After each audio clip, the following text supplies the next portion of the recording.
नमस्कार, मावळ न्यूजमध्ये आपलं स्वागत. मी सुभाष भांडे आणि आपण पाहताय लोकप्रिय न्यूज चॅनल मावळ न्यूज. राज्याचे मुख्यमंत्री देवेंद्रजी फडणवीस यांच्या नेतृत्वाखाली अर्थात देवाभाऊंच्या नेतृत्वाखाली राज्याचा विकास सर्वदूर होत आहे. यामुळे मिसिंग लिंकसारख्या प्रकल्पामुळे मुंबई पुणेसारखी शहरं एकमेकांच्या जवळ आली. त्यामुळे मुंबई पुणे मिसिंग लिंक मार्गाबाबत बोलणाऱ्यांचे थोबाड फोडले पाहिजे, अशा प्रकारचे मत भाजपचे आमदार गोपीचंद पडळकर यांनी तळेगाव दाभाडे येथे व्यक्त केले. येथे मावळ तालुका भारतीय जनता पक्षाच्या वतीने आयोजित करण्यात आलेल्या कार्यकर्त्यांच्या मेळाव्यामध्ये मार्गदर्शन करताना आमदार पडळकर बोलत होते. यावेळी माजी मंत्री संजय उर्फ बाळा भेगडे, ज्येष्ठ नेते गणेश तात्या भेगडे, निवडणूक प्रमुख रवींद्र आप्पा भेगडे, नगराध्यक्ष संतोष दाभाडे पाटील आदींसह भाजपचे विविध पदाधिकारी आणि कार्यकर्ते मोठ्या संख्येने उपस्थित होते. पाहुयात कार्यकर्त्यांना मार्गदर्शन करताना आमदार गोपीचंद पडळकर नेमके काय म्हणाले.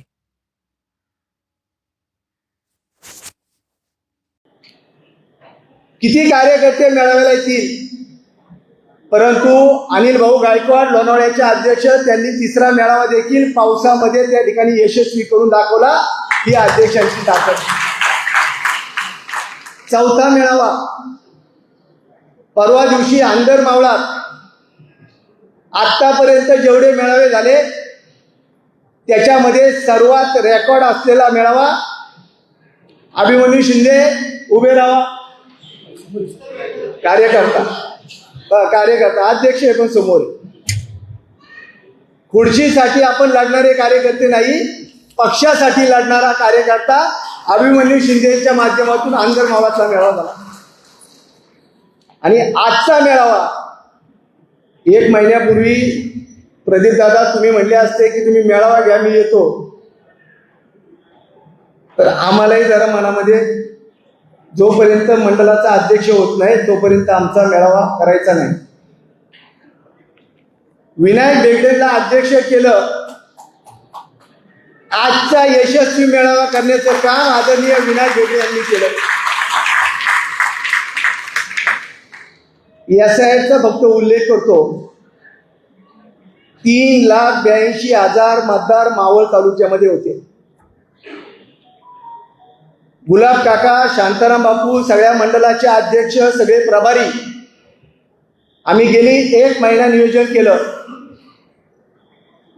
की ज्याचं नाव दुबारा आहे, जो मयत आहे, जो या ठिकाणी राहत नाही, आज तुम्हाला विश्वासाने दाव्याने सांगतो, सरकारी कागदावरचा आकडा जो संपूर्ण तालुक्यामध्ये 3,82,000 मतदारांचं मॅपिंग करण्यात आलं आणि सगळ्या कार्यकर्ते बूथवर गेले आणि या कामामध्ये आपण चांगल्या पद्धतीचं योगदान दिलं. मावळ तालुका पुणे जिल्ह्यात याच्या कामामध्ये गुलाब काका माळसकरांच्या नेतृत्वात 1 नंबरचा तालुका म्हणून त्या ठिकाणी केला. 82,000 नावे या तालुक्यातली मतदार यादीतून कमी होणार आहे. किती? पुढचा आमदार कुठल्या पक्षाचा होणार? कुठल्या पक्षाचा होणार? कुठल्या पक्षाचा होणार? ही ताकद आहे आपली. ज्या दिवशी आपण पक्षाचा विजय या ठिकाणी करू, राज्य पहिला मावळचा गौरव करायला या ठिकाणी आल्याशिवाय राहणार नाही, एवढी ताकद निर्माण करायची. म्हणून आज मी आपल्या सगळ्यांना, आपण आपले नेते आदरणीय गोपीचंदजी पडळकर साहेब हे ज्या ड्रेसमध्ये आल्यात ते किती तरुण आहे तुम्हाला माहिती आहे. ते भाषणाला उभे राहिले तर महाराष्ट्रातल्या विरोधकांच्या पायाखालची काय सरकती. ते गोपीचंदजींना सांगतात, बाबा माझ्यावर काय बोलू नको. पण मी गोपीचंदजींचा संघर्ष लय जवळून बघितलाय. मी गोपीचंदजींचा संघर्ष खूप जवळून बघितलाय. आज कार्यकर्ता गुन्हा एखादा दाखल झाला की लगेच फोन करतो नेत्यांना, भाऊ आमच्यावरचा गुन्हा मागं घ्या, आमच्यावरची केस मागं घ्या. 2029 पर्यंत मावळच्या जनतेसाठी आणि कार्यकर्त्यांसाठी किती गुन्हे दाखल करावे लागले, अन्यायाच्या विरोधात लढावं लागलं तरी लढावं लागल, याचा विचार गोपीचंदजींच्या माध्यमातून आज आपण सगळ्यांनी या ठिकाणी घ्यायचा आहे. विरोधी पक्षात असताना गुन्हे दाखल झाले, अटक झाली, घाबरले नाही, जेलमध्ये गेले, पण संघर्षापासून कधी पळ काढला नाही. म्हणून त्यांचं नाव गोपीचंदजी आहे. मगाशी प्रदीप दादांनी बोलता बोलता गोपीनाथराव मुंडे साहेबांच्या नावाचा थोडा स्पर्श करण्याचा प्रयत्न केला. महाराष्ट्रामध्ये मुंडे साहेबांच्या नंतर ग्रामीण भागाच्या कार्यकर्त्यांचा आवाज खऱ्या अर्थाने कुणाच्या माध्यमातून ऐकायला मिळतो तर तो गोपीचंदजी पडळकरांच्या माध्यमातून ऐकायला मिळतो. या तालुक्याच्या इतिहासामध्ये मला आपल्याला आवर्जून सांगायचंय, 18 पगड जाती, 12 बलुतेदार, या तालुक्यामधल्या व्यापारी, कामगार, सगळ्या समाजाचं नेतृत्व भाजपने केलं. आज एक मोठ्या दैनिकाचे संपादक आले होते, सम्राट फडणीस. आमच्या संस्थेचा कार्यक्रम होता त्यावेळेस सकाळी आले होते आणि ते म्हणले, आम्ही ज्यावेळेस संपूर्ण राज्यामध्ये फिरतो तर भाजप कसा वाढला, भाजपचा विचार कसा मोठा झाला, हे जर शिकायचं असेल तर मावळ तालुक्यात आल्यानंतर कळतो की मावळ तालुक्यात भाजप कसा उभा राहिला. म्हणजे दैनिक सकाळच्या संपादकाने मावळच्या जुन्या कार्यकर्त्यांच्या कामाची पावती या ठिकाणी सांगितली. याच्यापेक्षा आपल्याला काय पाहिजे, म्हणून तोच विचार पुढे नेण्याचं काम करू. भारत माता की, चला हात वर करा. भारत माता की, भारत माता की, छत्रपती शिवाजी महाराज की, धर्मवीर छत्रपती संभाजी महाराज की, जय भवानी, जय शिवाजी. भारतीय जनता पक्षाचा, भारतीय जनता पक्षाचा धन्यवाद. यानंतर आदरणीय पडळकर साहेब. जीवावरती भारतीय जनता पार्टी आज महाराष्ट्रामध्ये आणि भारत देशामध्ये अत्यंत दिमाखामध्ये, अत्यंत ताकदीनं ज्यांच्या बळावरती उभी आहे असे सर्व भारतीय जनता पार्टीचे देवदुर्लभ कार्यकर्ते. खरं तर बाळाभाऊचा फोन आला की मावळला तुम्हाला यायचं आहे, आणि मी जेव्हा काहीच म्हणतो तेव्हा बाळाभाऊ या राज्याचे मंत्री होते, आणि जेव्हा कार्यकर्त्याकडे पद नसतं तेव्हा त्याची अपेक्षा असते की आपल्या वरिष्ठांनी आपल्याला मान सन्मान द्यावा, आणि बाळाभाऊनी तेव्हा माझ्यासारख्या कार्यकर्त्याला मान सन्मान दिला, याची जाणीव माझ्यासारख्या कार्यकर्त्याच्या मनामध्ये आहे. आपण सगळे भाग्यवान कार्यकर्ते आहोत की आपण एका विचारधारा असणाऱ्या पार्टीमध्ये काम करतो. या देशामध्ये अनेक पक्ष आहेत, राष्ट्रीय पक्ष आणि प्रादेशिक पक्ष, परंतु विचारधारेवरती काम करणारी पार्टी कुठली म्हणली, अखंड देशातून एकच उत्तर येईल, भारतीय जनता पार्टी. पार्टी निर्माण होताना विचार होता राष्ट्रवाद. म्हणजे 1951 जेव्हा जनसंघ स्थापन झाला तेव्हा ठरलं आपल्याला राष्ट्रवादावरती काम करायचं आहे, आपल्याला देशासाठी काम करायचं आहे. राष्ट्र प्रथम ही आपली भूमिका 2026ला पण तीच आहे, आणि पुढं पण भारतीय जनता पार्टीची भूमिका हीच राहणार आहे की राष्ट्र प्रथम आहे, राष्ट्रवादाला प्राधान्य आहे. इतर ज्या पार्ट्या आहेत त्या पार्ट्यांचे काही हेतू वेगळे वेगळे आहेत. काँग्रेस सारखी राष्ट्रीय पार्टी आहे की जी फक्त घराणेशाहीवरती चालते. नेहरू, इंदिराजी, राजीवजी, सोनियाजी, आता राहुलजी आणि प्रियांकाजी, त्यांची मुलं आता प्रियांकाजी मला माहित नाही, परंतु घराणेशाहीवरती चालणारी पार्टी. त्यांचे त्या त्या राज्याचे प्रमुख, मुख्यमंत्री झाला पोरगा त्यांचा मुख्यमंत्री होतो, नाहीतर मंत्री होतो. दुसऱ्या पार्ट्या राष्ट्रीय पार्ट्या नाहीत. तुम्ही त्या राज्यामध्ये ज्यांनी काम केलं त्यांचे वारस तर तुम्ही बघताय. जनसंघ, जनता पक्ष आणि भारतीय जनता पार्टी 1980 ला स्थापन झालेली 6 एप्रिलला भारतीय जनता पार्टी. भारतीय जनता पार्टी 80 ला स्थापन झाल्याच्या नंतर या पार्टीचं नेतृत्व, राष्ट्रीय नेतृत्व म्हणून श्रद्धेय अटल बिहारी वाजपेयी साहेब, लालकृष्ण अडवाणी साहेब, यशवंत जोशी, मुरली जोशी, नंतर जनाब कृष्णमूर्ती, बंडारू लक्ष्मण, व्यंकय्या नायडू, राजनाथ सिंग, नितीन गडकरी, माननीय अमित भाई शाह, जे.पी. नड्डाजी आणि आता काल परवा ज्यांची राष्ट्रीय अध्यक्ष म्हणून निवड झाली माननीय नितीन नवीनजी. मित्रांनो सांगा, आपण सगळे भाजपाचे ऍक्टिव्ह कार्यकर्ते आहोत. मीडियामध्ये वेगवेगळ्या बातम्या चालत होत्या, राष्ट्रीय अध्यक्ष भारतीय जनता पार्टीचं कोण होणार. परंतु ज्या दिवशी राष्ट्रीय अध्यक्ष पद घोषित झालं, स्टेजवर बसलेल्यांना तरी माहित होतं की खाली बसलेल्यांना तरी माहित होतं की नितीन नवीनजी नावाचा 45 वर्षाचा एक कर्णाभाग पोरगा बिहारमधला भारतीय जनता पार्टीचा अध्यक्ष होणार आहे. कुणाला माहित नाही, ना सूत्राला माहित, ना कुणालाच माहित. ही भारतीय जनता पार्टी आहे. म्हणजे वेगळं कोण आहे. उद्या एखादा सामान्य कार्यकर्ता या पार्टीमध्ये कुठल्याही पदावरती जाऊ शकतो. ही एकमेव पार्टी आहे भारतीय जनता पार्टी, दुसरी पार्टी अशी होऊ शकत नाही. कारण 1998 पासून राहुल गांधी राष्ट्रीय अध्यक्ष होईपर्यंत सोनियाजीच अध्यक्ष होत्या. म्हणजे 98, 2008, 2018, 2020 इतके वर्ष एकच अध्यक्ष. राष्ट्रवादी काँग्रेस पार्टी 99 ला स्थापन झाल्यापासून पार्टी फुटेपर्यंत एकच अध्यक्ष. कुठली तरी त्या पार्टीचे अध्यक्ष तेच आहेत, म्हणजे दुसरं कुणी नाही.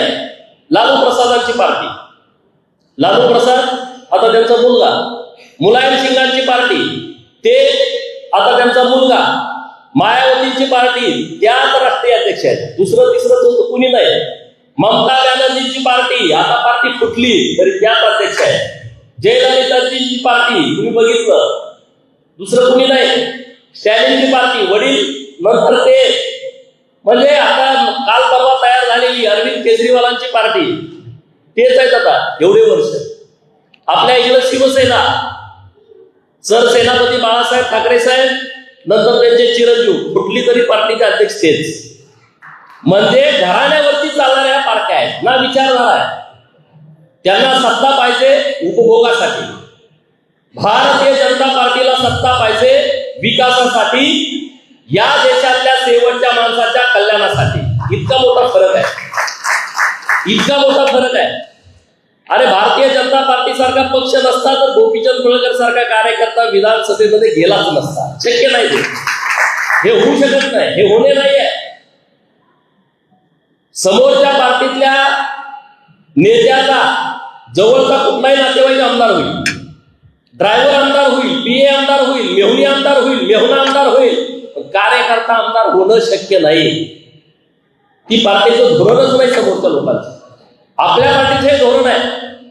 अरे आपण भाग्यवान आहोत, नरेंद्र मोदी साहेबांसारखा नेता या देशाला पंतप्रधान म्हणून मिळालेला आहे. आणि माननीय नरेंद्र मोदी साहेब देशाचे 12 वर्ष पंतप्रधान आहेत आणि त्या काळात आपण भारतीय जनता पार्टीचे कार्यकर्ते आहोत. हे आपलं भाग्य आहे. पुढच्या 20-40 वर्षामध्ये तुम्हाला सांगता येईल की आम्ही मोदी साहेबांच्या काळामध्ये आम्ही भारतीय जनता पार्टीचं काम केलं आहे. आम्ही राज्याचे मुख्यमंत्री देवेंद्र फडणवीस साहेब असताना भारतीय जनता पार्टीचं काम केलंय. कारण भारतीय जनता पार्टी बदल करते. उदाहरण साधं आहे, तुम्ही बघितलं जुना तुमचा मार्ग, ज्या रस्त्याने मी आलो किंवा आपण सगळे जाता, हा जुना मुंबई पुणे रस्ता आहे. किती त्रास तुम्हाला त्या काळामध्ये होत होता. म्हणजे आम्ही लहान होतो तेव्हा बघितलं, आमच्याकडे एकच होतं परळ मुंबई गाडी. मुंबईला आमची लोक खूप आहेत आणि लहानपणी आम्हाला नाद होता, कोणी मुंबईत आलं त्याला सोडायला जायचं. कारण 10-20 रुपये 50 रुपये ते द्यायचे जाताना. सोडायला गेल्यानंतर पोरांना सायकलवरती त्यांचं दप्तर टाकायचं, त्यांना 3-4 किलोमीटरवर आमचा फाटा होता, तिथं ती एसटी यायची, तिथं त्याला सोडायला जायचं, आणायला पण जायचं. 2-2 दिवस गाडी यायची नाही. मग आम्हाला काय तेव्हा फोन नव्हते, काय नव्हते. ते म्हणायचे घाटात, खंबाटकीच्या घाटामध्ये अडकली गाडी, शिवरोबाच्या घाटामध्ये गाडी अडकली, ट्रॅफिक लागले 2-2 दिवस. अरे हीच भारतीय जनता पार्टी आहे. 95 ते 99 ला आली म्हणून हा एक्सप्रेस वे तयार झाला. हे भारतीय जनता पार्टीचं काम आहे. मागच्या महिन्यात अधिवेशन झालं, पहिला पाऊस आला, तुम्ही बघितलं. कनेक्टिंग लिंकच्या तिथलं काहीतरी थोडी धरण ढासळली, हे सगळे बोंबलायला लागले कनेक्टिंग लिंकच्या नावानं. अरे तुम्ही त्याचं थोबाड फोडायला पाहिजे. मावळ तालुक्यातल्या लोकांनी जे कनेक्ट लिंक वरती बोलले. अरे काल परवा मी जेव्हा लोणावळ्याच्या जुन्या रस्त्यावरनं गेलो, 3-4 गाड्या फक्त दिसतात नजरेवरती, तुम्ही चेक करा. जेव्हा आपण लोणावळा सोडून पुढे गेल्याच्या नंतर सतत ट्रॅफिक असायचं. आता तुमच्या डोळ्याच्या नजरेमध्ये फक्त 3 आणि 4 गाड्या येतात. कनेक्टिंग लिंक झाल्यामुळं पाऊण तासाचा वेळ या सगळ्या लाखो लोकांचा रोज वाचतोय. कनेक्टिंग लिंक मुळे लाखो लोकांचा रोज पाऊण तास वेळ वाचतो. आणि पाऊण तासामध्ये जे डिझेल जातं, जे पेट्रोल जातं, ते आमचं वाचतंय. कारण जेव्हा आम्ही हायवेवरनं या कनेक्टिंग लिंकला लागतो, फक्त 6 ते 7 मिनिटांमध्ये आम्ही लोणावळा पूर्ण पास होतो. ही भारतीय जनता पार्टी आहे. हे भारतीय जनता पार्टीचं काम आहे. माझे तरुण मित्र जे आहेत, जे 2014 ला 6 वर्षाचे होते, आता ते 2026 ला 18 वर्षाचे झालेले आहेत. त्या पोरांना माहित नाही ना काँग्रेसनं काय काय केलंय. आपण सगळ्यांनी बघितलं काँग्रेसच्या काळामध्ये कुठले कुठले घोटाळे आले. काँग्रेसच्या काळामध्ये जेव्हा 10 वर्षाचा काळ होता, त्या काळामध्ये स्पेक्ट्रम घोटाळा आला. मी सांगत नाही, याच्यावरती श्वेत पत्रिका आली. त्यामध्ये काय म्हटलं गेलं, 1.76 लाख कोटी रुपयाचा घोटाळा आला. या नवीन पोरांना माहित नाही, त्याला त्या गोटीचा अंदाज नाही. त्याच्यानंतर कोळसा घोटाळा आला, 1.86 लाख कोटी रुपयाचा. नवीन पोरांना माहित नाही की बाबांनो, पुण्यामध्ये राष्ट्रकुल स्पर्धा झाली, त्यामध्ये राष्ट्रकुल स्पर्धेमध्ये घोटाळा झाला. त्यामध्ये त्या मंत्र्यांना जेलमध्ये जावं लागलं होतं. कारगिल युद्धामध्ये शहीद झालेल्यांना जी बिल्डिंग द्यायची होती, त्याचा घोटाळा आपल्या सर्वांच्या समोर आला. ऍट्रिक्स देवास उपग्रह करार घोटाळा समोर आला त्या काळामध्ये. असे अनेक घोटाळे, ऑगस्टा वेस्टलँड घोटाळा, टाटा ट्रकचा घोटाळा, सत्यमचा घोटाळा, चिटफंड घोटाळा, अनेक घोटाळे सांगता येतील. अरे आम्ही ज्या पार्टीमध्ये काम करतोय, नरेंद्र मोदी साहेब 2002 ला गुजरातचे मुख्यमंत्री झाले आणि 2014 ला देशाचे पंतप्रधान झाले. आमचे विरोधक अनेक माननीय नरेंद्र मोदी साहेबांच्या वरती आरोप करतात, टीका टिप्पणी करतात. परंतु 2002 ते 2026च्या 24 वर्षाच्या काळामध्ये काँग्रेस किंवा अन्य कुठल्याही पक्षाला नरेंद्र मोदी साहेबांच्या सरकारनं 1 रुपयाचा घोटाळा केला असा आरोप करता आला नाही. याचा अभिमान आम्हाला भारतीय जनता पार्टीचे कार्यकर्ते म्हणून आम्हाला आहे. आम्हाला अभिमान आहे. ना खाऊंगा ना खाणे दूंगा, ना खाऊंगा ना खाणे दूंगा, तसाच आमचा नेता महाराष्ट्रामध्ये मुख्यमंत्री पदावरती विराजमान झालेला आहे. 2014 ला जेव्हा देवाभाऊ या महाराष्ट्राचे मुख्यमंत्री झाले, 2014 ते 2019, नंतर 22 ते 24 उपमुख्यमंत्री म्हणून, आणि आता 24 नंतर तुम्हा सर्वांच्या आशीर्वादानं माननीय देवाभाऊ या राज्याचे मुख्यमंत्री झाले. मित्रांनो, महाराष्ट्र बदलतोय. महाराष्ट्रातली परिस्थिती बदलती आहे. महाराष्ट्रामध्ये पायाभूत सुविधा निर्माण होत आहेत. केंद्र सरकारच्या माध्यमातून मोठ्या सुविधा या महाराष्ट्रामध्ये निर्माण होत आहेत. मित्रांनो, या सगळ्या गोष्टी आपण लोकांच्या लक्षात आणून दिल्या पाहिजे. काय परिस्थिती होती, माझ्या देशाला स्वतंत्र मिळून 15 ऑगस्ट 1947 ला देश स्वतंत्र झाला आणि केंद्रामध्ये माननीय नरेंद्र मोदी साहेब 2014 ला काही गोष्टी मी सांगणार आहे, तुमच्या निदर्शनास आणून देणार आहे. 2014 ला आरोग्याच्या संदर्भामध्ये केंद्राचं बजेट होतं 30,000 कोटी रुपयाचं. आता ते झालंय 1.6 लाख कोटी रुपयाचं. इतका मोठा फरक. एम्स हॉस्पिटल होती 67 वर्षामध्ये 7 हॉस्पिटल. गेल्या 12 वर्षामध्ये 23 हॉस्पिटल तयार झालेले आहेत. MBBSच्या विद्यार्थ्यांच्या जागा होत्या 51,000 आणि आता त्या झाल्या 1.29 लाख इतक्या MBBSच्या जागा वाढलेल्या आहेत. वैद्यकीय महाविद्यालय होती 387 67 वर्षामध्ये आणि गेल्या 12 वर्षामध्ये त्यात वाढ झाली आहे. 808 कॉलेज या देशामध्ये वाढलेले आहेत. 808 कॉलेज, त्यातली 16 कॉलेज आपल्या महाराष्ट्रामध्ये वाढलेले आहेत. मित्रांनो, हे विषय आपण नीट समजून घेतले पाहिजे. अर्थव्यवस्थेच्या बाबतीमध्ये 2014ला 2.4 ट्रिलियन आपली अर्थव्यवस्था होती. आता ती झाली आहे 4.15 ट्रिलियन. हे दुप्पट वाढ झालेली आहे. हे विषय आपण तरुण मुलांच्या लक्षात आणून दिले पाहिजेत. परकीय चलन साठा आपल्याकडे होता 304 अब्ज डॉलरमध्ये आणि आपल्याला आहे 682 अब्ज. हा फरक आहे, ही तफावत आहे. दरडोई उत्पादन होतं 86,747 आणि आता ते दरडोई उत्पन्न झालं आहे 2.4 लाख, सुमारे 2.8% आपण वाढलेलो आहे. मी आकड्यात कधी जात नाही, पण आता आकड्यात जाण्याची आवश्यकता आहे. आज युवकांच्या मनामध्ये काही रोष तयार झाला, लोक त्यांचा गैरवापर करायला लागले. युवकांच्या काही समस्या आहेत आणि युवकांच्या बाजूने आहोत. केंद्र सरकार, राज्य सरकार युवकांच्या बाजूने आहेत, कारण युवक देशाची संपत्ती आहे आणि जगामध्ये सर्वात जास्त युवा देश भारत आहे. दुसरे देश युवा नाही आहेत. त्या देशांच्या समोर म्हातारपणाची अडचण झालेली आहे. तिथली परिस्थिती अशी आहे, जगातल्या कुठल्याही देशामध्ये गेलं, भारताची पोरं आता तिथं प्रमुख पदावरती आहे. भारताची पोरं तिथं नेतृत्व करतायत. राष्ट्रीय महामार्गाच्या बाबत पण हीच परिस्थिती आहे. दुप्पट तिप्पट महामार्ग झालेले. मेट्रोच्या बाबत तीच परिस्थिती आहे. एअरपोर्टच्या बाबतीमध्ये तीच परिस्थिती आहे. हे विषय आपण आपल्या तरुण पिढीला समजावून सांगण्याची आवश्यकता आहे. आणि नरेंद्र मोदी साहेबांसारखा माणूस मिळालाय, निष्कलंक माणूस मिळालाय आणि हा माणूस रात्रंदिवस या देशासाठी काम करतोय. रात्रंदिवस देशाच्या शेवटच्या माणसाला त्याच्या आयुष्यामध्ये बदल व्हावा, त्याची आर्थिक परिस्थिती बदलावी, त्याला सामाजिक सन्मान मिळावा, यासाठी केंद्र सरकार रात्रंदिवस मेहनत करताय. राज्य सरकार आपलं त्याच पद्धतीनं मेहनत करताय. राज्य सरकार तुम्ही बघितलं, आता मी आलो, मला आल्या तुम्ही उशीर का झाला? मी पुण्यामध्ये तिकडून बोगद्यात आलो, कात्रजच्या ट्रॅफिक मध्ये अडकलो. माझ्या गावाकडून पुण्यात यायला 2-2.5 तास लागतात. पुण्यात आल्याच्या नंतर तुमच्या हायवेला लागायला 2 तास लागतात. अरे आपलं सरकार आहे, पुढच्या जून मध्ये रिंग रोडचं इकडचं काम पूर्ण होत आहे. आम्ही इकडच्या तुमच्या पुणे एक्सप्रेस हायवेच्या जेव्हा हायवेवरनं त्या रिंग रोडला लागू 20 मिनिटांमध्ये पुन्हा पास होत जाऊ. हे भारतीय जनता पार्टीचं काम, ही भारतीय जनता पार्टीची भूमिका आहे. अरे या मावळमध्येच पाणी मागितल्यानंतर गोळीबार झाला होता. आज राज्यातल्या त्या दुष्काळी तालुक्यांना पाणी देण्याचं काम देवाभाऊच्या नेतृत्वामध्ये होत आहे. मी ज्या विधानसभा मतदारसंघाचं नेतृत्व करतोय, त्या विधानसभा मतदारसंघाला सुद्धा कायम दुष्काळी तालुका म्हणून गणलं जात होतं. 2027ला जलचा दुष्काळाचा कलंक पुसण्याचं काम देवाभाऊ करतायत. हे साधं सोपं काम नाही आहे.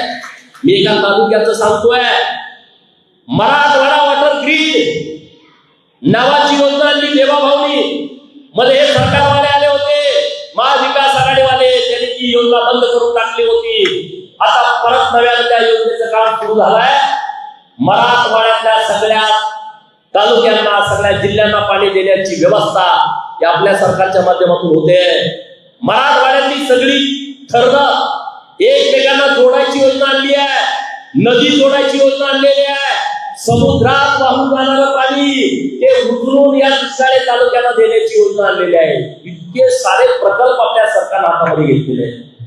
आणि त्यामुळं त्या युवा मित्रांना मला सांगायचं आहे, गावात राहणाऱ्या पोरांना मला सांगायचं आहे, या पेपर फुटीमध्ये ज्यांनी पेपर फोडले त्याला जेलमध्ये टाकलाय आणि ज्यांनी पेपर फुटीचा महापाप केलाय त्यांना त्यांची शिक्षा झाल्याशिवाय केंद्र आणि राज्य सरकार सोडणार नाही.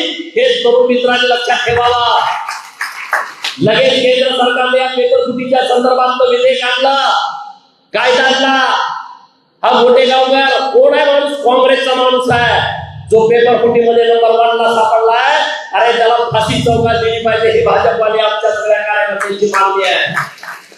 त्याची सगळी प्रॉपर्टी जप्त केली पाहिजे. जे आमच्या भारतातल्या महाराष्ट्रातल्या युवा सहकारी मित्रांच्या आयुष्याशी खेळतात, त्याला भारतीय जनता पार्टी कधीच माफ करत नाही आणि कधी करणार पण नाही. अरे तेच ते मुख्यमंत्री आहेत माननीय देवेंद्र फडणवीस साहेब. त्यांनी सगळ्या नोकर भरत्या केल्या. एवढ्या नोकर भरत्याच्या जागा आतापर्यंत कधी आल्या नव्हत्या. आता काल परवा 30,000 शिक्षकांच्या भरतीची जाहिरात आलेली आहे. त्यामध्ये कुणाला किती जागा दिल्या त्यामध्ये वाद आहे, आम्ही तो सोडवून घेऊ. परंतु 30,000 शिक्षकांची भरती एका वेळेस माननीय देवेंद्र फडणवीस साहेबांच्या सरकारने काढलेली आहे. मागं पण 2022ला शिक्षकांची मोठी भरती झाली आहे, पोलिसांची मोठी भरती झालेली आहे, PSIची भरती झालेली आहे, DYSPची भरती झालेली आहे, डेप्युटी कलेक्टरांची भरती झालेली आहे. सगळ्या प्रवर्गातल्या भरत्या ही देवाभाऊच्या नेतृत्वामध्ये सर्वात जास्त झालेले मित्रांनो. आताच इथं भाषण ऐकत असताना मी माननीय आपले उद्योगपती काकडे साहेब बोलले की भारतातली सगळ्यात मोठी MIDC आमच्या भागामध्ये झाली आहे आणि हे निर्माण करणारी सगळी मंडळी व्यासपीठावरती आहे. आणि अभिमानाची गोष्ट आहे. तरुणांच्या हाताला काम देणं एवढं सोपं काम नसतंय. ते काम आमचे भारतीय जनता पार्टीचे सगळे नेते मंडळी जर करत असतील तर ही गोष्ट आमच्या सर्वांच्यासाठी अभिमानाची गोष्ट आहे. ही अभिमानाची बाब आहे. आज सगळ्या माझ्या जतमध्ये 2000 एकरामध्ये MIDC मंजूर केली सरकारने. 2000 एकरामध्ये तिथल्या काही अडचण आहे, ग्रामीण भाग आहे, उद्योजकांना तिकडे येण्या जाण्याची अडचण आहे. तर आम्हाला आता केंद्र सरकारचा प्रोजेक्ट देण्याचा विचार सरकार करत आहे. जत भागामध्ये केंद्र सरकारची मोठी एखादी कंपनी द्यायचा विचार जेव्हा सरकार करतं तेव्हा ते सरकार युवकांचा विचार करूनच ती भूमिका घेत असतं. हे मी एक उदाहरण सांगतोय, महाराष्ट्रामध्ये अनेक उदाहरण आहेत मित्रांनो. आणि म्हणून हे काही लोक फिरतात आपल्या महाराष्ट्रामध्ये, कुठं काय झालं लगेच सरकारच्या विरोधामध्ये बोलायचं.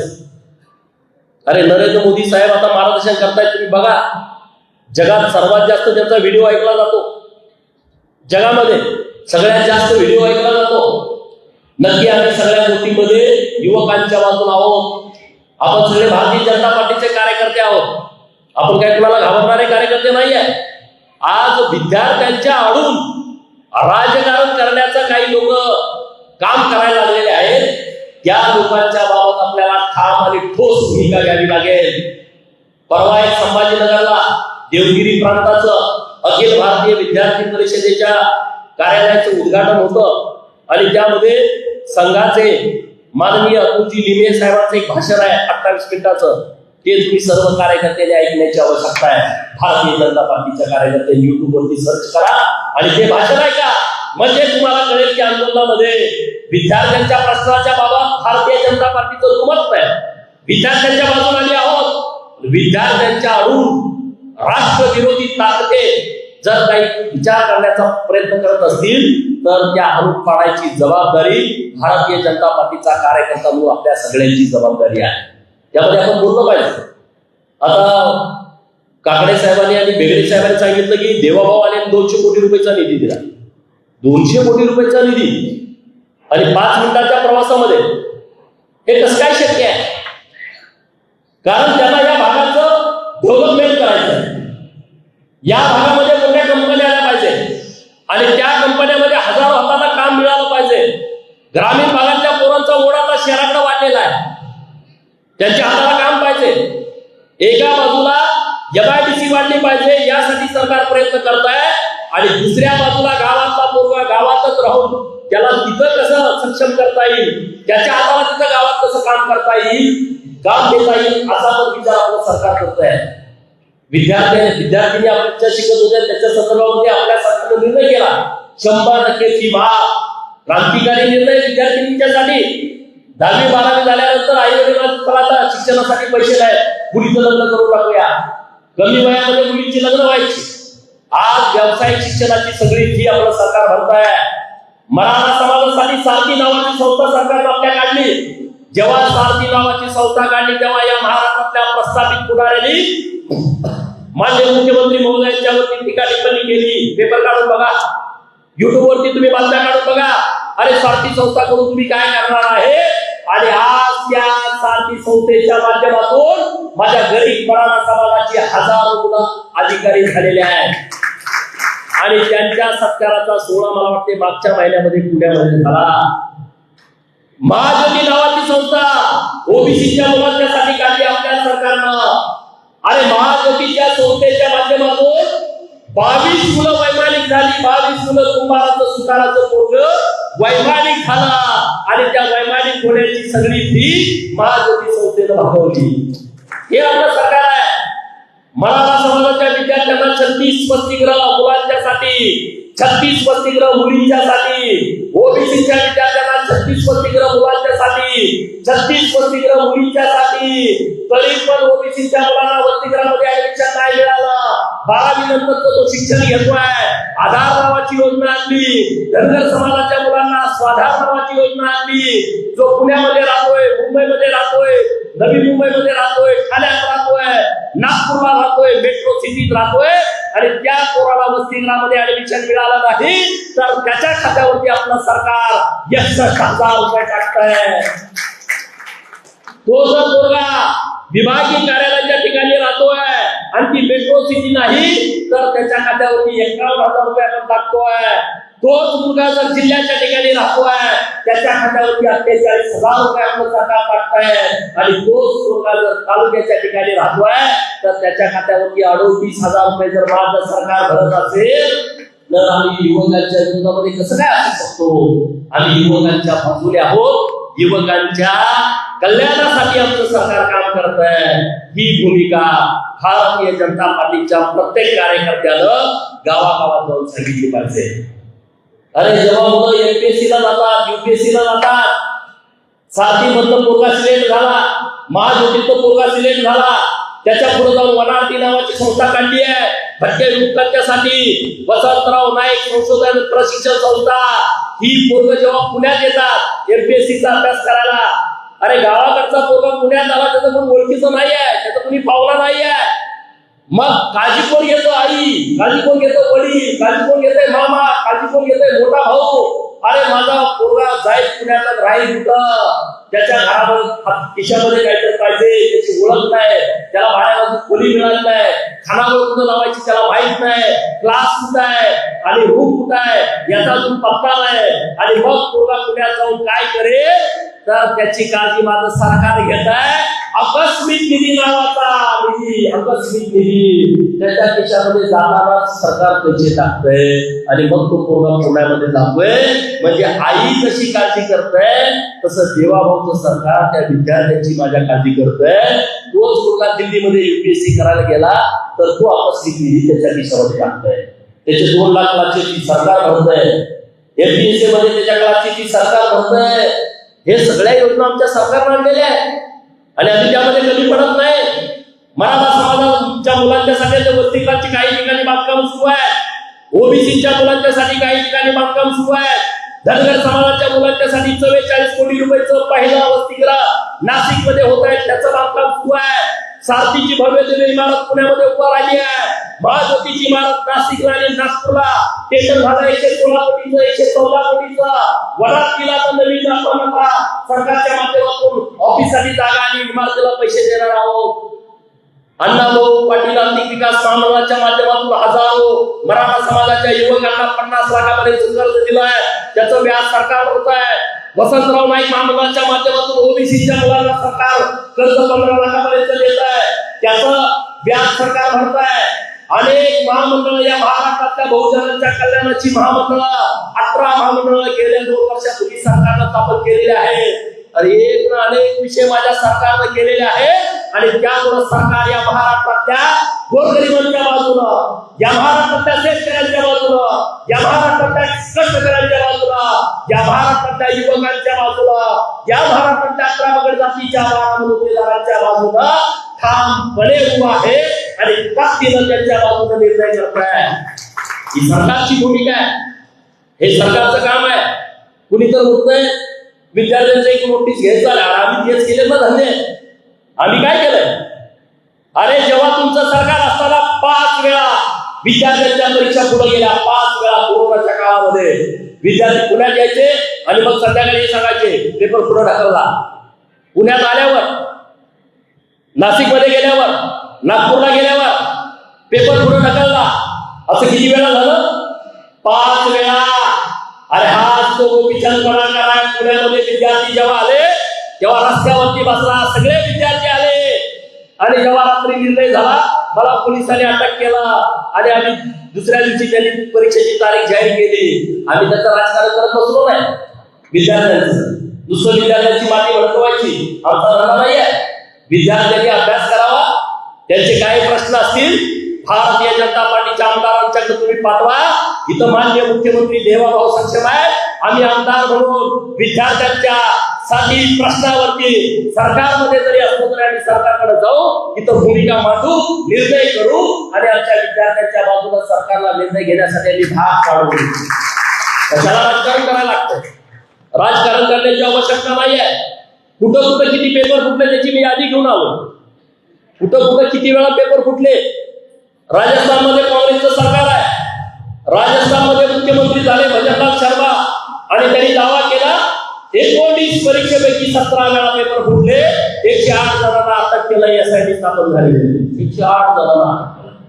आम्ही राजकारण नाही करत. विद्यार्थ्यांचे पेपर फुटीच्या संदर्भामध्ये आम्ही त्याच्या विरोधातच आहोत. विषयच नाही.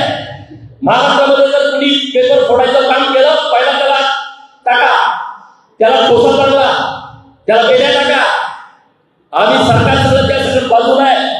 छत्तीसगडमध्ये पेपर फुटला, तेलंगणामध्ये पेपर फुटला, कर्नाटकात पेपर फुटले, हिमाचलमध्ये पेपर फुटले. त्याचं राजकारण कधी भाजपने केलं नाही. भारतीय जनता पार्टीची भूमिका ही विद्यार्थ्यांच्या बाजूची ठामची भूमिका आहे, युवकांच्या बाजूची ठामची भूमिका आहे. आणि त्यामुळं आम्ही ज्या पार्टीमध्ये काम करतोय ही पार्टी राष्ट्रवादाची पार्टी आहे. नरेंद्र मोदी साहेब ना त्यांचा वारस उद्या येणार आहे. भारतीय जनता पार्टीचा कुठला कार्यकर्ता सांगू शकत नाही उद्या नितीन नवीनच्या नंतर राष्ट्रीय अध्यक्ष कोण असेल, रवींद्र चव्हाण साहेबांच्या नंतर भाजपचा प्रदेशाचा अध्यक्ष कोण असेल. भारतीय जनता पार्टीचा कुठलाच कार्यकर्ता सांगू शकत नाही, कारण ही कार्यकर्त्यांची पार्टी आहे, ही नेत्यांची पार्टी नाही आहे. देवेंद्र फडणवीस साहेबांसारखा एक तरुण तरुण मुख्यमंत्री महाराष्ट्राच्या खुर्चीवरती विराजमान होऊ शकतो, हे फक्त भारतीय जनता पार्टी होऊ शकतं. दुसऱ्या तिसऱ्या चौथ्या पार्टी होऊ शकत नाही. या पार्टीमध्ये लोकांना प्राधान्य आहे. आज सगळी परिस्थिती बघता राज्यातल्या आणि देशातली नॅशनल हायवेची, नागपूरमधून निघाल्यानंतर किती तासामध्ये आपण समृद्धी महामार्गानं पुण्यापासून जो नाशिकचा हायवे आहे किती वेळामध्ये आपण येतो. 18-20 तास लागायचे. शक्तीपीठ महामार्गाची घोषणा केली सरकारनं. हे काँग्रेसवाले आणि राष्ट्रवादीवाले म्हणायला लागले शक्तीपीठ महामार्गाची गरज नाही. आणि मी जतमध्ये बघितलं MIDCची पासबुक जाहिरात दिली, 3 लोकांनी फक्त अर्ज केला. मी MIDCच्या अधिकाऱ्यांना भेटलो. काकड्यासाठी मी उद्योगपती आहे, तुम्हाला माहित आहे. ते म्हणले तिकडे जायला रस्ता नाही. मी म्हणलं काय अडचण आहे. उद्योगपतींचं म्हणणं असं आहे की ज्या MIDC पासून 5 तासामध्ये JNPT माल पोचला पाहिजे. जर 5 तासामध्ये दुष्काळी तालुक्यातून JNPTला माल पोचला पाहिजे तरच MIDC होऊ शकते. तर त्याला रस्त्याशिवाय पर्याय नाही. हे काँग्रेसवाल्यांना का कळत नसावं हा प्रश्न मला पडतो. जे शक्तीपीठ महामार्गाला विरोध करतायत, मी सगळ्या तालुक्यातल्या लोकांना विचारलं जमिनीचे व्यवहार होतात की नाही होतात. होतात म्हणजे जमीन विकल्या जातात. माझ्या तालुक्यामध्ये 60-70 दस्त होतात. तिथून काय हायवे चाललाय का? नाही, पण दस्त होत आहे. अरे जर शक्तीपीठ महामार्ग वर्ध्यातून निघणार आहे आणि तो सिंधुदुर्गापर्यंत जाणार आहे, गोव्यापर्यंत जाणार आहे, वर्धा, यवतमाळ, हिंगोली, परभणी, बीड, लातूर, नांदेड, धाराशिव, सोलापूर, आता साताऱ्याचा काय भाग घेतला, सांगली, कोल्हापूर, सिंधुदुर्ग, अशा जर 12 जिल्ह्यातून एखादा महामार्ग जाणार असेल आणि त्या महामार्गाला 80-90 हजार कोटी रुपये सरकार खर्च करायला तयार असेल तर ह्या लोकांनी विरोध कशासाठी करतायत मला खरं तर त्याचं विशेष वाटतंय. अरे इकडून आता समृद्धी महामार्ग तयार झाला, मुंबई टू नागपूर, गोवा टू मुंबई, आणि हा जर वर्धा टू गोवा झाला तर हा विकासाचा त्रिकोण महाराष्ट्रामध्ये तयार होऊ शकतोय आणि त्यालाही लोक विरोध करतायत. कनेक्टिंग लिंकवरती अशा गप्पा सभागृहात मानत होती. माझी तर अशी तळ पाहिजे आज मस्तकात गेली होती, परंतु भाजपवाले म्हणत होते तू बोलू नको, तू बोलू, मी गप्प आहे. अरे काय तुम्ही बोलता? बारामतीचा तो रोहित पवार बोलत होता कनेक्टिंग लिंक. अरे म्हणलं शेमड्या, त्या बारामतीतून फलटणला जायला रस्ता 20 वर्ष नव्हता. प्रतिभाव होता का सांगा? बारामतीतून फलटण रस्ता 20 वर्ष नव्हता. जेव्हा भाऊ मुख्यमंत्री झाले दुसऱ्या वर्षी रस्ता तयार केला. तुम्हाला तो रस्ता करता येत नाही, तुम्ही कनेक्टिंग वरती बोलता. जयंत पाटील तुला कनेक्टिंग लिंक, ईश्वर कुठून सांगली रस्ताच नव्हता. कंबाड मोडून गेलं लोकांचं. 1.5 2 तास लागायचे ईश्वर कुठून सांगलीला जायला. आता फक्त माणूस 40 मिनिटांमध्ये जातोय पेट टाक्यावरनं सांगलीमध्ये. ती माणसं कनेक्टिंग लिंक वरती बोलतात. गावामध्ये कधी एखादी कंपनी आणायची झाली नाही, तिथं 500 लोक काम करायला मिळालं की लोक नरेंद्र मोदींच्या वरती बोलतात, देवेंद्र फडणवीस साहेबांच्या वरती बोलतात. कशाला बोलतात? 30-40 वर्ष तुम्ही राजकारणामध्ये घालवली आहे. एक काम तुम्ही सांगू शकत नाही महाविकास आघाडीवाले की तुम्ही या महाराष्ट्रामध्ये काम केलं आहे, त्याचा लाखो लोकांना रोज फायदा होतो. एक कामाचं नाव तुम्ही सांगा, मी तुमचं म्हणेल ते ऐकतो. एक काम सांगा, मी असे अनेक कामं सांगू शकतो. उदाहरणार्थ तुमच्या हायवेचे, उदाहरणार्थ दुसरं तुमच्या कनेक्टिंग. तुमच्याच मतदारसंघात 2 काम आहेत. उदाहरणार्थ समृद्धी महामार्गाचं, उदाहरणार्थ टेंबू योजनेचं. आशिया खंडातली सगळ्यात मोठी योजना ती होती, आता तेलंगणामध्ये झाली, जी 7, 8, 10 तालुक्याला, दुष्काळी तालुक्याला पाणी देते. उदाहरणार्थ म्हैसाळ योजनेचं 8-10 तालुक्यांना पाणी देते. लोकांच्या आयुष्यामध्ये बदल घडवलाय. ऊसतोड मजुरांची संख्या कमी करून टाकली आहे. माझ्या तालुक्यातून 35,000 ऊसतोड मजूर जातात. मी दाव्याला सांगतो 2027ला 10-15 मजूर ऊसतोडीला जाणार आहे. देवाभाऊच्यामुळे माझ्या तालुक्यात घडणार आहे. आणि एवढं माझं सरकार करत असेल, भारतीय जनता पार्टी करत असेल, आणि कुणीतरी विरोधक आमच्यावरती टीका करत असेल, आणि भारतीय जनता पार्टीचा कार्यकर्ता गप्प बसत असेल, तरी भारतीय जनता पार्टीच्या कार्यकर्त्याची चूक आहे. आणि ती चूक भारतीय जनता पार्टीच्या कार्यकर्त्यांनी करू नये. अरे बाळाभाऊनी आज निवडणूक नाही, कुठलीच निवडणूक नाही. छत्रपती शिवाजी महाराजांच्या काळामध्ये बोललं जायचं, जे सैनिक युद्ध नसतं त्या काळामध्ये सतर्क आणि तयारीमध्ये असतं, त्या सैन्याला युद्धामध्ये जास्त मेहनत घेण्याची गरज पडत नाही. बाळाभाऊनी तेच केलाय. आता निवडणूक नाही तरी सुद्धा त्यांनी 5 मेळावे इतक्या ताकदीनं मावळ विधानसभा मतदारसंघामध्ये घेतलेले आहेत. निवडणुकीच्या अगोदर 3 वर्ष त्यांनी मेहनत घेतलेली आहे. ही मेहनत तुमच्या कामाला आल्याशिवाय राहणार नाही, हे मला तुम्हाला या निमित्तानं सांगायचं आहे. बाळाभाऊ यांचा संकल्प मेळावा आहे. मी एक गोष्ट सांगतो आणि थांबतो. संकल्प मेळावा आहे आणि संकल्प मेळाव्यात मी अनेक ठिकाणी गोष्ट सांगतो. पंढरपूरची आता एकादश आपली आता झाली आषाढी. माननीय मुख्यमंत्री महोदयांच्या हस्ते पंढरपूरच्या पांडुरंगाची आणि रुक्मिणी मातेची पूजा झाली. पंढरपूरला या देशातले, आता परदेशातली पण लोक येतात वारीला. आणि मग एक गावातला मोठा सावकार होता. तुमच्याकडे सावकारांची संख्या खूप आहे. असे मजबूत सावकार होता. लक्ष्मी पुत्र होता. लक्ष्मी 24 तास घरी पाणी भरत होती. गडगंज होता. सर्व गुण संपन्न तो सावकार होता. परंतु एक त्यांच्याकडे दुर्गुण होता की तो माणूस चेटून होता. 1 रुपया सुद्धा खर्च करायचा नाही. कुणाला चहा नाही, जेवण नाही, काही नाही. कुणी घरी बोलवायचं. आणि तो गेला पंढरपूरला. आणि पंढरपूरला जाताना म्हटला की आता काहीतरी संकल्प केला पाहिजे. काय कोण माणूस खोटं बोलतो सोडून देतो, कोण म्हणतो मी चहा पितो चहा सोडून देतो, कोण म्हणतो तंबाखू खातो तंबाखू सोडून देतो. हा म्हटलं मला काय तर दुर्गुणच नाही. आता मी संकल्प काय करायचा? तर तो म्हटला की 1 रुपया सुद्धा पंढरपूरमध्ये खर्च करायचा नाही आणि वारी करून आपण परत जायचं. 1 पण रुपया खर्च करायचा नाही. ते कुठं काय जरी मागितलं, नारळ घ्यायचं नाही, गुलाब घ्यायचा नाही, बुका घ्यायचं नाही, काय घ्यायचं नाही. 1 रुपया खर्च न करता आपण परत जायचं. आणि मग परमेश्वरांनी ऐकलं की यांनी असा संकल्प केलेला आहे. हे तिथं गेल्या मग ते आता नारळ वगैरे हे घ्या, ते घ्या, बुका घ्या, मेवा घ्या, प्रसाद घ्या, सगळे काय नाही, पेढा घ्या. एक गुपचूप कारण संकल्प केलाय 1 रुपया घ्यायचं नाही. आणि मग पुढे गेल्यानंतर कपाळावरती तो गंध लावणारा पोरगा आला आणि तो कपाळावरती गंध लावायला लागला. आता ह्याच्या लक्षात आलं की आता ह्याला रुपये द्यायला लागणार, गंध कसा लावून घ्यायचा. तो म्हणायचा नको नको मी गंध लावल्याशिवाय सोडत नाही. अरे बाबा नाही मला नको नको नको नको तो काय ऐकायचं नाही. त्यांनी ठरवलं की याचा आता संकल्प काय आहे त्याला माहित आहे ना, कारण ते परमेश्वराचं रूप आहे. तो गंध लावायला बघतोय, हा गंध लावून घेणार. तो म्हणला बाबा तू गंध लावू नको, मी काय तुला रुपया देणार नाही. मला मी तुम्हाला गंध लावल्याशिवाय मी तुम्हाला सोडणार नाही. अरे मग म्हणला ठीक आहे. हा काय पोरगा ऐकायला तयार नाही आणि मग मला याला उधार लावू. तो म्हणला ठीक आहे मी तू लावू पण मी तुला आता रुपया देणार नाही, तू माझ्या घरी येऊन जा. त्याला कशाला येतो एकाकडे. मला ठीक आहे. त्यानं कपाळाला गंध लावला आणि त्याचा ऍड्रेस वगैरे विचारला, नाव विचारलं, गाव विचारलं. गेला दर्शन घेऊन 1 रुपया खर्च न करता, कारण संकल्प केला. संकल्प मोडायचा कसा, कारण संकल्प केला तर तो मोडायचा नसतो. आणि मग तो गेला घरी. मग तो काय मोठा माणूस, सावकार माणूस, असं बाहेर वरांडा बिरांडा घराला गॅलरी बिल्डिंग, त्या गॅलरीत असं खुर्चीवरती बसला होता एके दिवशी दुपारी.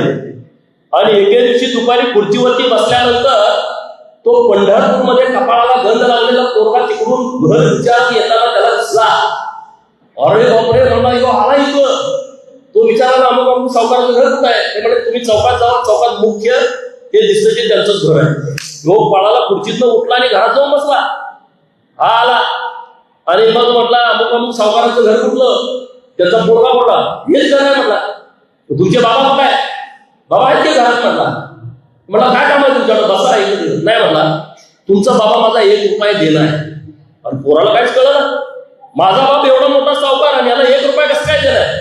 नाही म्हणला तुमचा बाप माझा 1 रुपया देणं आहे आणि तुम्ही जावा त्यांना सांगा की मी बाहेर आलोय. बाबाला गेलं पोरग विचारलं, बाबा एक पोरगा आलाय आणि तो विचारतोय नाही तो म्हणला बाबा आजारी म्हणून सांग. नाही म्हणलं बाबा कधीच खोटं बोलत नाही आणि बाबा म्हणतोय आजारी म्हणून सांग. अहो बाबा म्हणले असं कसं. नाही म्हणजे तू जाऊन सांग त्या. मग तू जाऊन म्हणला बाबा आजारी आहेत, बाबा झोपले. बरं ठीक आहे म्हणले, बाबाची झोप होऊ द्या, त्यांना बरं वाटू द्या, तोपर्यंत मी बसतो, बाबा आल्यानंतर जातो. तो परत आत गेला. बाबा म्हणते तो पोरगा म्हणते मी जात नाही, बाबाची झोप होऊ द्या, बाबाला बरं वाटू द्या आणि मग मी जातो. नाही म्हणतात बाबा लय ताप आलाय आणि बाबा काय उठण्याची शक्यता नाही. पण ठीक आहे म्हणा डॉक्टरला बोलवा, बाबाला इंजेक्शन द्या, बरं वाटल्यानंतर जातो. पोरगाने डॉक्टरला बोलावलं. बाबा तर आजारी नाही, पोराला काय कळलं काय झालं नेमकं. पण डॉक्टरला बोलवा. डॉक्टर आले, 1-2 इंजेक्शन मारले, काहीच नाही. रात्र गेली, पोरगा हाणायला तयार नाही, बाबा बाहेर यायला तयार नाही. दुसऱ्या दिवशी सकाळी उठला, पोरगा आतमध्ये गेला. बाबा काय देतात, 1 रुपया देऊन टाका, त्याचं कशाला लपडे करताय. नाही म्हणला त्याला नाही, त्याला सांग म्हणला बाबा गेला. अरे पोरगा म्हणला आता बाबा गेला सांगायचं कसं. ते म्हणला तू जाऊन सांग. आता पोरगा बाबाच्याकडून काय बोलणार. ते म्हणला अहो वाईट झालं, बाबा माझे गेले. मला खूप वाईट झालं. बरं ठीक आहे मला तुमच्या पाहुण्याला वगैरे सगळ्या सांगा. म्हटला मी याचा अंत्यविधी केल्याशिवाय जाणार नाही. तो परत पोरगा आतमध्ये गेला आणि बाबाला म्हणला बाबा तो म्हणतो तुम्ही सगळ्या पाहुण्याला सांगा मी अंत्यविधी केल्याशिवाय जाणार नाही म्हणतोय तो. मग बाबा त्यांना म्हणला दे निरोप सगळ्यांना. पोराला काय कळलं ना. अरे बाप तर माझा जिवंत आहे, बाप मेलाय म्हणून सांग म्हणतोय. बाहेर घेऊन जायला सांगतोय तो अंत्यविधी केल्याशिवाय जात नाही. पोरगा त्या बापाचं एकदम ऐकणारा होता. त्याला फोन करायला चालू केलं, बाबा गेले. आपल्या गावात माहिती माणसं रडायचं तिकडून रडायचं, बाबा असे होते, बाबा कसं ते सगळे रडत सगळे यायला लागले. गाव सगळं जमलं, सगळा चूप बोल. बाप झोपलाय, पोराला माहित आहे बाप जिवंत आहे, मेलाय म्हणून मी खोटं सांगितलंय. मग परत त्याला बाबाचं बाहेर काढलं, प्रेत हे जिवंत प्रेत बाहेर काढलं, आंघोळी घातली, हे केलं ते केलं, सगळ्याचे लाकडं घेतला आणली, त्याला बाटली तिरी तयार केली. बाबा आंघोळ करून त्याच्यावरती झोपवला, त्याला गुलाब लावला, त्याला गोवाळला, सगळं केलं, बांधलं. बाबाला उचलला चौघांनी, पोराच्या हातामध्ये पुढं तिरडी दिले, सगळं केलं. त्याला घेऊन चालली स्मशानभूमीकडे गेले. तो त्या सगळ्या गर्दीत आहेच. स्मशानभूमीकडे गेले. स्मशानामध्ये सगळी लाकडं रचली, बाबाला त्यावर ठेवला, परत लाकडं सगळी लावली, कोण उघड आहे. आता पाणी पाजायचं आहे. पोरगाला जाऊन आंघोळ घातली, लोकांनी आणलं. आता त्याच्यात तुळशीनं पाणी सोडलं. ते पोरग म्हणतोय बाबा आता भरांनी द्यायची वेळ आली, भरांनी द्यायची वेळ आली, आता काय करू दे. बाबा म्हणला दे भरांनी. पोरानं भरांनी लावली आणि भरांनी पेटल्याच्या नंतर तो देवरूपी जो टिक्का लावणारा पोरगा आहे, बंद लावणारा तो आला, त्याला ते भरांनी भिजवली आणि त्या बाबाला बाहेर काढलं त्या ह्याच्यातून सरणातून आणि पाठीवरती हात टाकला, म्हणला संकल्प केला तर असा करावा, संकल्प केला तर असा करावा. 1 रुपया पंढरपूर मध्ये न खर्च करण्याचा संकल्प केलाय. मेला तर भेटणार, संकल्प माग घेणार नाही. मग तुम्ही संकल्प या मेळाव्यामध्ये काय केलाय हे बाळाभाऊला तुम्ही सांगा. गुलाबराव शेठ तुमची आज निवड झालेली आहे, आबांची निवड झालेली आहे. मग तुम्ही संकल्प करताना भारतीय जनता पार्टीचा विचार पूर्ण शक्तीनिशी मावळ तालुक्यातल्या गाव खेड्यामध्ये पुन्हा एकदा घेण्याचा संकल्प तुम्ही करा.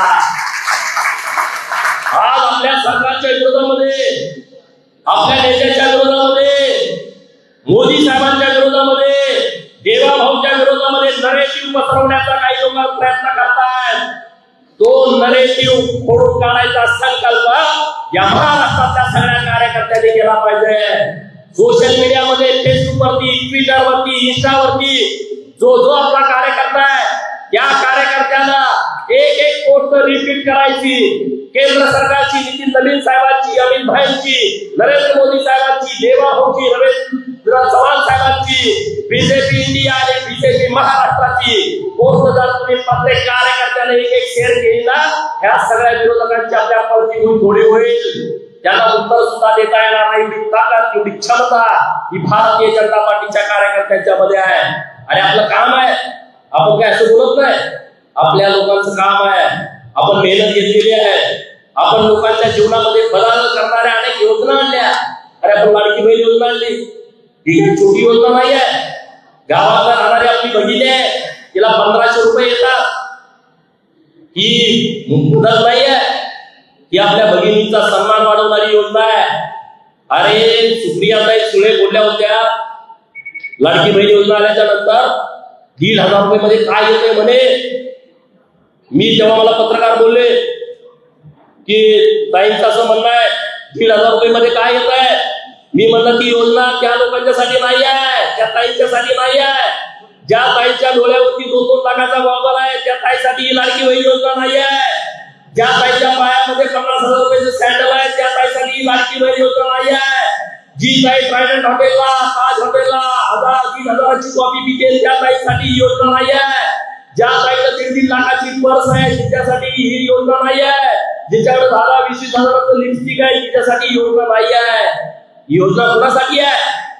मावळ तालुक्यामध्ये डोंगरावरती राहणाऱ्या त्या माझ्या लाडक्या बहिणीला ताप आलाय, थंडी वाजते, कणकणी आली आहे, डॉक्टरांकडे जायला तिच्याकडे 50 रुपये नाही. त्या लाडक्या बहिणीसाठी ही योजना आहे. ही लाडकी बहीण योजना कुणासाठी आहे?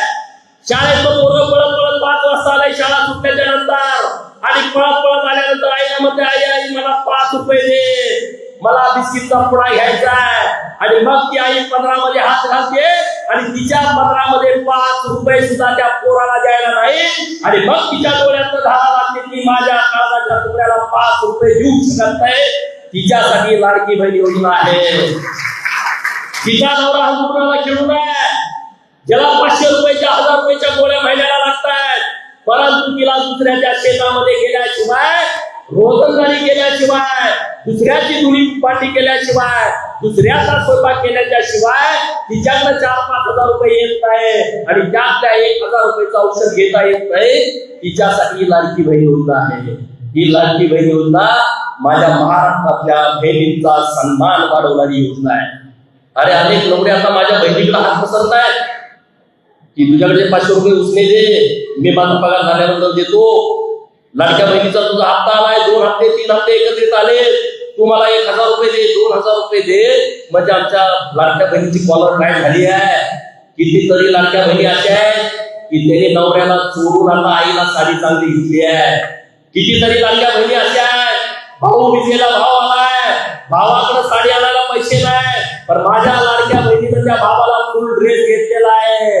अशा कितीतरी माझ्या लाडक्या बहिणी आहेत जिचा आणि ननंदेचं चांगलं आहे, त्या नंदेला सुद्धा तिने पैठणीची साडी या लाडकी बहीण योजनेमधून घेतलेली आहे. ही लाडकी बहीण योजना या माझ्या भगिनींचा सन्मान वाढवणारी योजना राज्याचे मुख्यमंत्री देवाभाऊंनी चालू केलेली आहे. त्याच्या विरोधात ही लोक गेली, कोर्टात गेली लोक, काँग्रेसवाले ही योजना बंद करून टाका.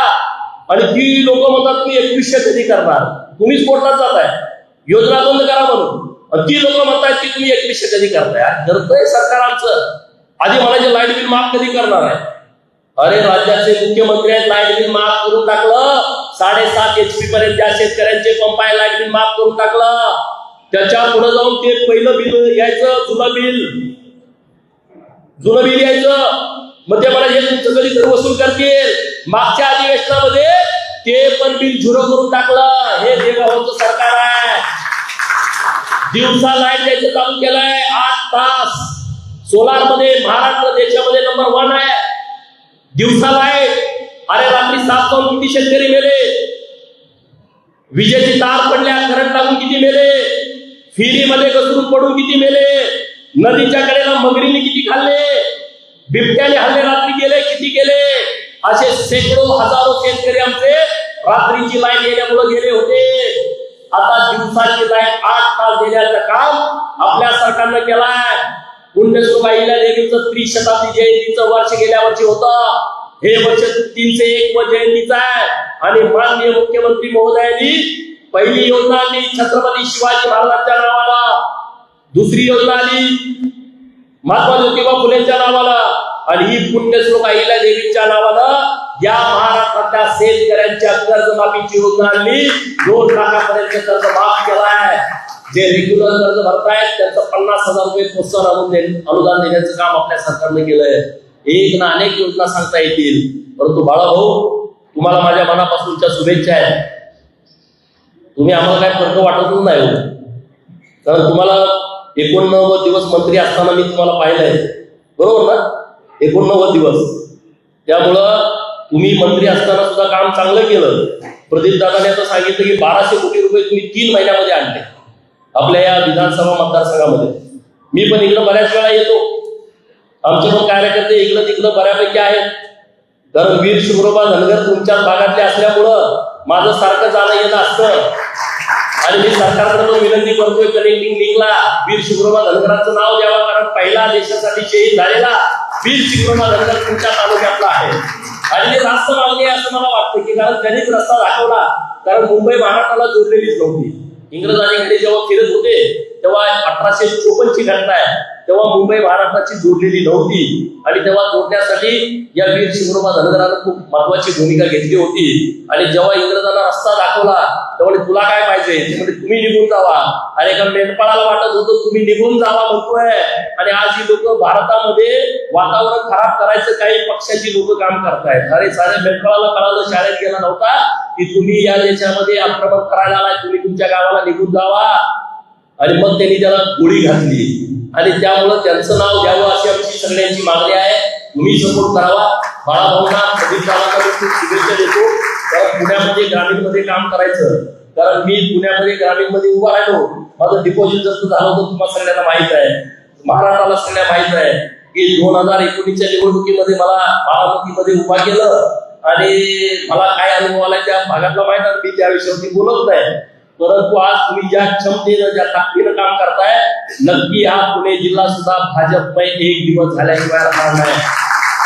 आणि 2029लाच होणार. पुणे जिल्हा पूर्ण भाजपमय होणार.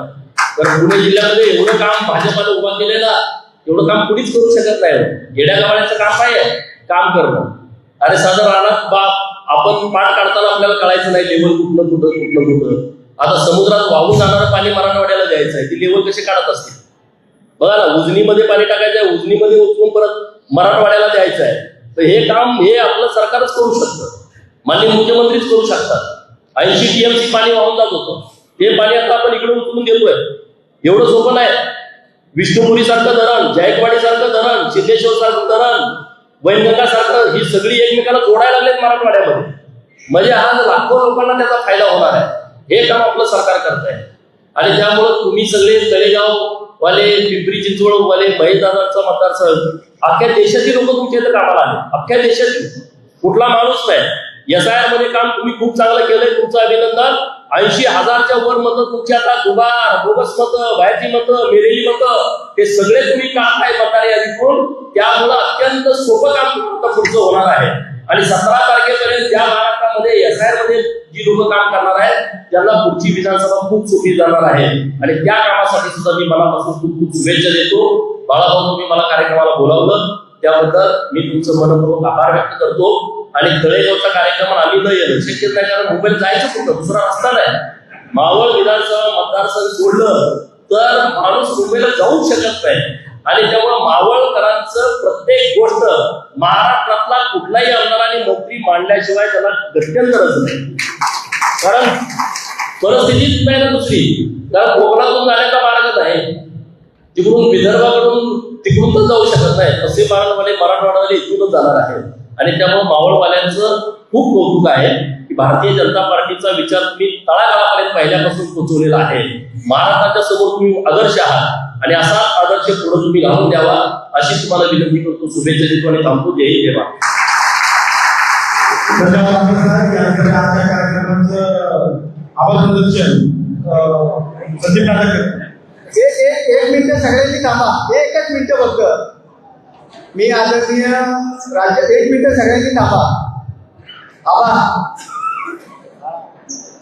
राज्याचे मुख्यमंत्री आदरणीय देवाभाऊंनी मावळ तालुक्यातून जे रिंग रोडचं काम चालू आहे ते भारतीय जनता पक्षाच्या माध्यमातून काम करावं म्हणून 50 पोकलेन, 100 हायवा, त्याचबरोबर त्यासाठी लागणारी इतर सगळी जी मशिनरी आहे त्याची नोंदणी चालू आहे.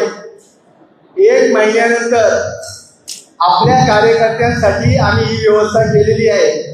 ज्यांच्याकडे मशिनरी आहे त्यांनी बाळासाहेब पारखी या ठिकाणी, रणजित काकडे, मी स्वतः यांच्यासाठी आम्ही प्रयत्न करून ते काम आणलेलं आहे. आणि पुढल्या महिन्यात आपण आबाचे काम चालू करतोय. दुसरी गोष्ट, ऑक्टोबरमध्ये आपण 10,000 युवकांचा रोजगार मेळावा घेतोय.